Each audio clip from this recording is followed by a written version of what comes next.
ഞാൻ എല്ലാവരെയും സ്വാഗതം ചെയ്യുന്നു. നിങ്ങളോടൊപ്പമുള്ള പദ്ധതി System.guru.markets. കമ്പനിയെക്കുറിച്ചുള്ള സംഗ്രഹ വിവരങ്ങളിൽ നിന്നാണ് ഞങ്ങൾ ആരംഭിക്കുന്നത്. ആവശ്യമെങ്കിൽ നിങ്ങൾക്ക് നിർത്താം.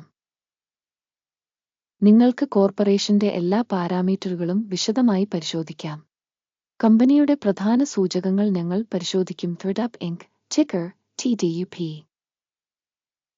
2025 മാർച്ച് 27 വരെയുള്ള വിവരങ്ങൾ ഉപയോഗിച്ചാണ് ഈ അവലോകനം നടത്തിയത്. വർഗീകരണം അനുസരിച്ച് ഗുരു മാർക്കറ്റ്സ് കമ്പനി ThredUp Inc. ഉപവിഭാഗത്തിൽ പെടുന്നു. ക്ലോസ് 87 ഓർഗനൈസേഷനുകൾ താരതമ്യത്തിൽ പങ്കെടുക്കുന്നു. ഇത് വളരെ പ്രതിനിധിയാണ്. ഈ വീഡിയോയുടെ അവസാനം ഓർഡറുകളുടെ തീരുമാനങ്ങൾ ഞങ്ങൾ കാണും. കമ്പനിയുടെ മൊത്തത്തിലുള്ള ഫലം ഇപ്രകാരമാണ്: 10 പോയിന്റിൽ -6.5. ഉപവിഭാഗത്തിന്റെ ശരാശരി ഫലം 0.7 പോയിന്റ്. നിങ്ങൾ വിശാലമായി നോക്കിയാൽ മൊത്തത്തിൽ യുഎസ് സ്റ്റോക്ക് മാർക്കറ്റിനുള്ളിൽ മൊത്തം മാർക്കറ്റിന്റെ ശരാശരി സ്കോർ 1.9 പോയിന്റാണെന്ന് ഞങ്ങൾ കാണുന്നു. -6.5 പോയിന്റിനെതിരെ ThredUp Inc. ഒരു കമ്പനിയുടെ ഓഹരി വിലയുടെ ചലനാത്മക താരതമ്യം ചെയ്യുന്നു. ThredUp Inc. ഉപവിഭാഗം ഓഹരികളും 12 മാസത്തിനുള്ളിൽ ഓഹരികൾ നമുക്ക് കാണാം. ThredUp Inc. 37.7% മാറ്റം കാണിച്ചു. ഉപവിഭാഗത്തിലെ വില മാറ്റത്തിനെതിരെ -2.1%.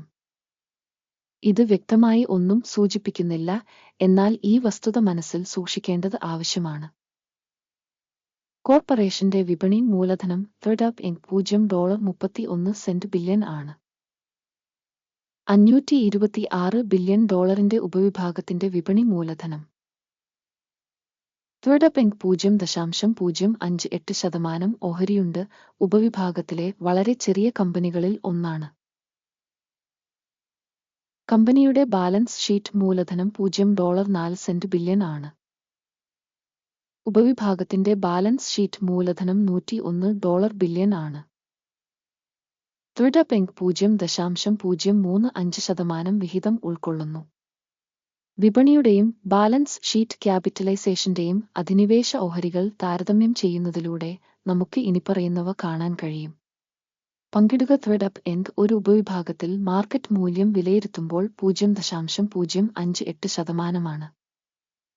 ബാലൻസ് ഷീറ്റ് മൂലധനം 0.035%. ഇത് വിപണി മൂലധനത്തിന്റെ വിഹിതത്തെക്കാൾ 40% കുറവാണ്. കമ്പനിയുടെ മാർക്കറ്റ് ഷെയറിന്റെ വിലയിരുത്തലും ഉപവിഭാഗത്തിന്റെ ബാലൻസ് ഷീറ്റ് ക്യാപിറ്റലൈസേഷനും മോശം, -1 പോയിന്റ്. വിശകലനം ചെയ്ത കമ്പനിയുടെ കടങ്ങൾ $0.037 ബില്യൺ. കമ്പനിയുടെ മൂലധനത്തിന്റെ 92.5% ബുക്ക് ക്യാപിറ്റലൈസേഷന്റെ കടമാണ്. കമ്പനിയുടെ സാമ്പത്തിക ബാധ്യതകളുടെ തലത്തിലുള്ള ഫലം മോശം, -1 പോയിന്റ്. ഒരു കമ്പനിയുടെ മാർക്കറ്റ് വിലയും അതിന്റെ ലാഭവും തമ്മിലുള്ള അനുപാതം 0 ആണ്. 23.4 എന്ന ഉപവിഭാഗത്തിന്റെ ശരാശരിയിൽ ഇത് ഉപവിഭാഗത്തേക്കാൾ വളരെ മോശമാണ്.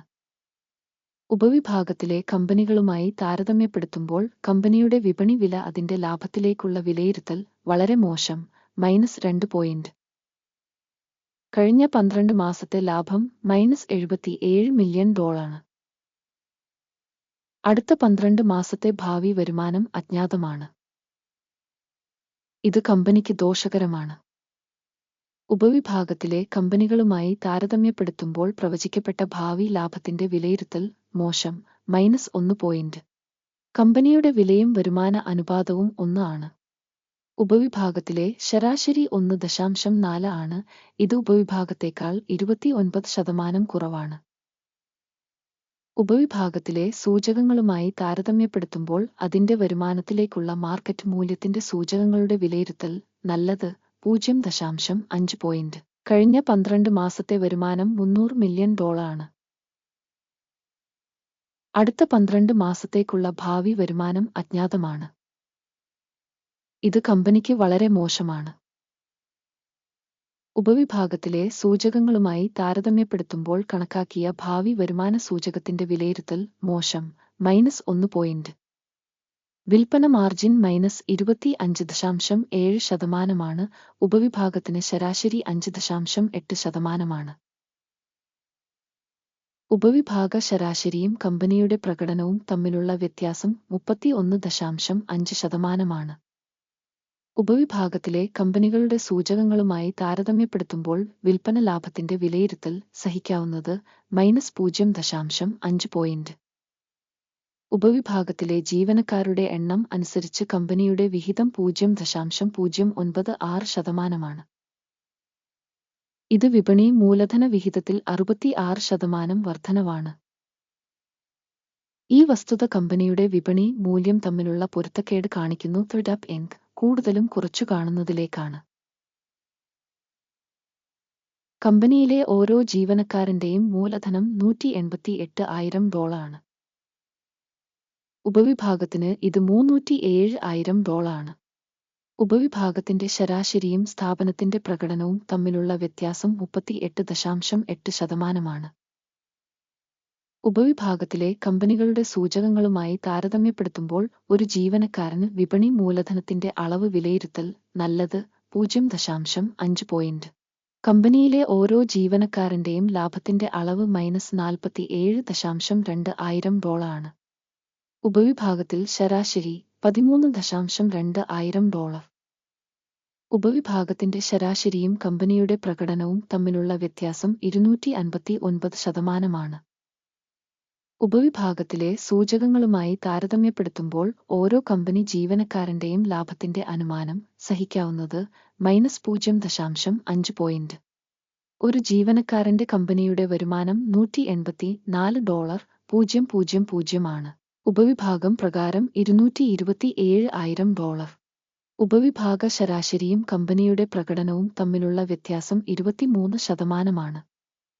ഉപവിഭാഗത്തിലെ കമ്പനികളുടെ സൂചകങ്ങളുമായി താരതമ്യപ്പെടുത്തുമ്പോൾ ഓരോ കമ്പനി ജീവനക്കാരന്റെയും വരുമാനത്തിന്റെ വിഹിതത്തിന്റെ ഏകദേശ കണക്ക് സഹിക്കാവുന്നത് -0.5 പോയിന്റ്. വിൽപ്പനയ്ക്കുള്ള ഓഹരികൾ 4.5%. ഉപവിഭാഗ ശരാശരി 4.9%. ഇതൊരു ഷോർട്ട് സ്ക്വീസ് ഇൻഡിക്കേറ്ററാണ്. സൂചകം RSI 14 കമ്പനിക്ക് 57% ലെവൽ കാണിക്കുന്നു. ThredUp Inc. ഉപവിഭാഗത്തിൽ ഈ നില 42%. ഉപവിഭാഗത്തിലെ ഓഹരികൾ കമ്പനിയുടേതിനേക്കാൾ താഴ്ന്നതാണ്. ThredUp Inc. കമ്പനിയുടെ ഇപ്പോഴത്തെ ഓഹരി വില ഏകദേശം $2.63 ആണ്. കമ്പനിയുടെ ഓഹരികളുടെ സമവായ വിലക്ഷ്യം ഏകദേശം $2.99 ആണ്. നിലവിലെ എസ്റ്റിമേറ്റും സമവായ പ്രവചനവും തമ്മിലുള്ള വ്യത്യാസം ഏകദേശം 14%. നിങ്ങൾക്ക് ലഭ്യമായ ഓർഡർ ടേബിൾ നോക്കാം, ലിങ്ക് പിൻ ചെയ്ത കമന്റിലുണ്ട്. വിവരങ്ങളും റഫറൻസ് സംവിധാനവും ഈ സീസണിൽ പരസ്യമായി എടുത്ത എല്ലാ തീരുമാനങ്ങളും ഓർഡർ പട്ടികയിൽ അടങ്ങിയിരിക്കുന്നു. ഗുരു മാർക്കറ്റ്സ് ഓർഡർ ടേബിളിലേക്കുള്ള ആക്സസ് തികച്ചും സൗജന്യവും തുറന്നതുമാണ്. പിൻ ചെയ്ത കമന്റിലെ ലിങ്ക്.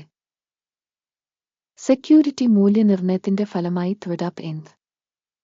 വിവരങ്ങളും റഫറൻസ് വിലയിരുത്തൽ സംവിധാനം ഗുരു മാർക്കറ്റ്സ് ഒരു തീരുമാനം എടുത്തിട്ടുണ്ട്. ഒരു ഷെയറിന് $2.64 എന്ന വിലയിൽ വീഴാൻ ഒരു ഓർഡർ തുറക്കുക. കമ്പനിക്ക് താരതമ്യേന കുറഞ്ഞ റേറ്റിംഗ് ഉള്ളതിനാലാണ് ഓർഡർ തുറന്നത്. കമ്പനിയുടെ വിലയിരുത്തൽ മൂല്യനിർണ്ണയ രീതിയെ അടിസ്ഥാനമാക്കിയാണ് നടത്തിയത്. അക്യുമിന്റെ സൂചിക എടുക്കുക ലാഭം 1.79 ആയി സജ്ജീകരിച്ചിരിക്കുന്നു. സ്റ്റോപ്പ് ലോസ് 3.49 ആയി സജ്ജീകരിച്ചിരിക്കുന്നു. ലാഭം അല്ലെങ്കിൽ സ്റ്റോപ്പ് നഷ്ടം വഴി ഓർഡർ അടച്ചിട്ടില്ലെങ്കിൽ 2025 ഏപ്രിൽ 26 ട്രേഡിംഗിന്റെ അവസാനം ഓർഡർ സ്വതന്ത്രമായി അവസാനിക്കും. അല്ലെങ്കിൽ നിർദ്ദിഷ്ട തീയതിക്ക് മുമ്പുള്ള അവസാന പ്രവൃത്തി ദിവസം. ടിക്കർ MLV ആണ് പ്രധാന വാങ്ങൽ ഓർഡർ.